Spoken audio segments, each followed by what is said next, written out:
क्या कभी ऐसा हो सकता है कि एक छोटा सा मामूली सा फैसला किसी की पूरी किस्मत बदल कर रख दे? आज हम एक ऐसी ही दिलचस्प लोक कथा में उतरने वाले हैं जो हमें यही सिखाती है। चलिए शुरू करते हैं। तो सवाल यही उठता है कि क्या सच में एक छोटा सा कर्म हमारे पूरे भाग्य को बदल सकता है? हमारी आज की कहानी इसी एक सवाल का जवाब है और इसकी शुरुआत होती है दो बहुत ही छोटे जीवों से। तो चलिए मिलते हैं हमारी कहानी के किरदारों से। एक छोटी सी इल्ली और एक घुन। दोनों की जिंदगी बहुत ही साधारण थी, जब तक कि उनके सामने एक ऐसा मौका नहीं आया जो उनके अगले जन्मों की पूरी कहानी लिखने वाला था। एक दिन इल्ली ने घुन के सामने एक सुझाव रखा। बोली, चलो कार्तिक के इस पवित्र महीने में स्नान करते हैं। अब ये सिर्फ नहाने की बात नहीं थी, ये तो मौका था पुण्य कमाने का, अपनी किस्मत को एक नई दिशा देने का।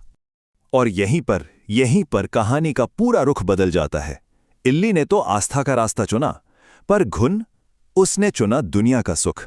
उसका जवाब एकदम साफ था, तुम ही करो कार्तिक स्नान, मुझे तो बाजरा खाना है। दो जीव और दो बिल्कुल अलग अलग रास्ते। इल्ली ने तो भाई अपना रास्ता निकाल ही लिया।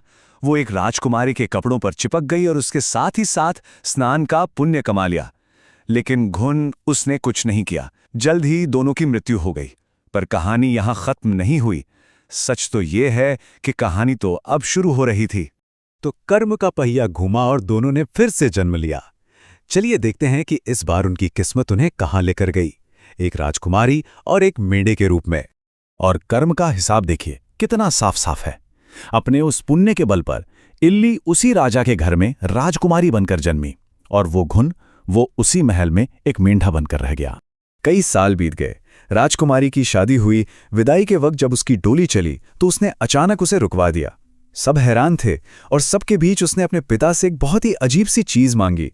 पिताजी, मुझे ये मेंढा चाहिए। सोचिए, हीरे जवाहरात नहीं, बस एक मेंढा। खैर, उसकी जिद के आगे सबको झुकना पड़ा। ससुराल पहुंचकर एक बहुत ही अजीब सिलसिला शुरू हो गया। जब भी राजकुमारी उस मेंढे के पास से गुजरती तो मेंढा इंसानी आवाज में कहता, मुझे पानी पिला दे। बस यहीं से उस राज की परतें खुलनी शुरू हुईं जिसने सबको उलझा कर रख दिया। लेकिन राजकुमारी का जवाब तो सुनिए, वो तो और भी ज्यादा चौंकाने वाला था। वो पलटकर कहती, मैंने तो तब भी कहा था कि कार्तिक स्नान कर ले, पर तुम्हें तो बाजरा खा के ठंडा पानी पीना था। बस इस एक लाइन में उनके पूरे पिछले जन्म का राज छिपा हुआ था। अब ये अजीबोगरीब बातचीत भला छिपती कैसे? राजकुमारी की देवरानी जेठानी ने सब कुछ सुन लिया और सीधे उसके पति के पास पहुंच गई। बोली, ये कैसी जादूगरनी से शादी कर ली तुमने? ये तो जानवरों से बातें करती है। अब तो राजकुमारी के चरित्र पर ही सवाल उठ चुका था। अब कहानी एक ऐसे मोड़ पर आ चुकी थी जहां सच का सामना होना ही था। राजकुमार ने ठान लिया कि वो खुद इस पहेली को सुलझाएगा। अगले दिन राजकुमार छिपकर बैठ गया और उसने अपनी आंखों से वो सब देखा, अपने कानों से वो सब सुना। उसकी पत्नी सच में उस मेंढे से बात कर रही थी। बस उसका खून खौल उठा। वो तलवार लिए सामने आ गया और गरजा, सच सच बताओ, कौन हो तुम? ये सब क्या है? अब राजकुमारी के पास सच बताने के सिवा और कोई चारा नहीं था। उसने पूरी कहानी कह सुनाई। पिछले जन्म में मैं एक इल्ली थी और ये मेंढा एक घुन। मैंने उसे कार्तिक स्नान के लिए कहा था, पर उसने मना कर दिया। मेरे उस एक पुण्य ने मुझे राजकुमारी बनाया और उसके उस एक इंकार ने उसे मेंढा बना दिया। मैं कोई जादूगरनी नहीं हूं, मैं तो बस पिछले जन्म का हिसाब याद दिला रही थी। और बस उस एक सच ने सब कुछ बदल कर रख दिया। शक का अंधेरा छट गया और आस्था की रोशनी फैल गई। अब जाकर कहानी अपने असली मतलब पर पहुंच रही थी। कहानी सुनकर राजकुमार का सारा गुस्सा हैरानी में बदल गया। उसकी आंखों में अविश्वास और आश्चर्य था। उसके मुंह से बस इतना निकला, तो कार्तिक स्नान का इतना पुण्य है? उसे अपनी पत्नी के हर एक शब्द पर यकीन हो गया था।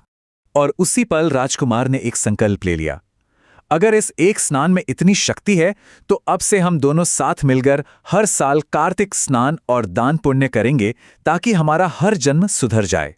और उन्होंने बिल्कुल वैसा ही किया। दोनों की सच्ची श्रद्धा का फल भी मिला। उनके घर में सुख और समृद्धि की वर्षा हुई और उन्होंने एक बहुत ही खुशहाल जीवन जिया। ये सब उस एक छोटे से पुण्य का ही तो नतीजा था। तो यही वजह है कि इस कहानी के आखिर में यही प्रार्थना की जाती है हे कार्तिक महाराज, जैसा पुण्यफल आपने उस नन्ही सी इल्ली को दिया, वैसा ही इस कहानी को कहने, सुनने और समझने वाले हर इंसान को देना। ये कहानी हमें बस एक सीधी सी बात याद दिलाती है, सच्ची आस्था से किया गया छोटा सा काम भी कभी खाली नहीं जाता। अगर आपको ये वीडियो पसंद आए तो इस वीडियो को लाइक, शेयर और सब्सक्राइब करो और कमेंट्स में क्यों पसंद आई वो ज़रूर लिखो। धन्यवाद।